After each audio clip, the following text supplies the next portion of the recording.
नाजरीन, इकरा उर्दू न्यूज़ में आपका खैर मकदम है।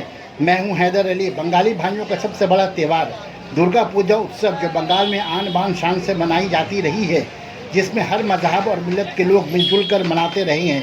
इस बार कोरोना के खतरात की वजह कर सरकारी कानून पर अमल करने की हिदायत की गई है, ताकि पूजा के बाद बंगाल को कोरोना के जद में न आ पाए।